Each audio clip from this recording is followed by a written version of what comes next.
For want of a nail, the shoe was lost. For want of a shoe, the horse was lost. For want of a horse, the rider was lost. For want of a rider, the message was lost. For want of a message, the battle was lost. For want of a battle, the kingdom was lost. And all for the want of a horseshoe nail. What I just read was For Want of a Nail, a famous poem. The earliest version of it was by John Glower. It is about how one small thing, a nail, brought down a whole kingdom. I think the moral is nothing is ever forgotten and can always come back in the end.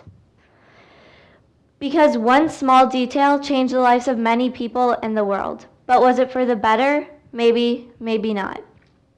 The smallest decisions, which seem to affect nothing, when looked back on in retrospect, can have huge impacts on our life.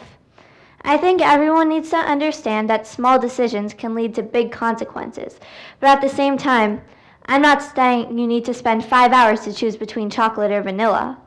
Small can become larger than life.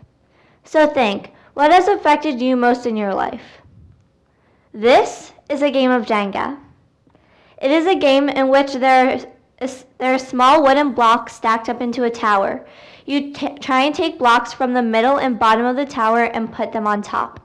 If you make the tower fall, then you lose.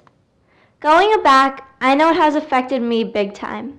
A few years after college, my parents, who had a mutual friend, and they did not know each other yet. The friend had a party and invited both of them. My dad went, but my mom didn't go. One person who went to the party was a really good Jenga player. Yes, Jenga. So we brought a game and was challenging everyone and beating them. Then he challenged my dad, and no one was making the tower fall. It was just getting higher and higher and higher. So the host calls my mom and says, "Jill, come on, you have to see this guy play Jenga." And that's how my parents met. However, if my dad had moved one block differently, the whole tower of wooden blocks would have fallen over. Boom! One piece. That one decision made all the difference. The idea of decisions affecting your life is also common in the literary sense.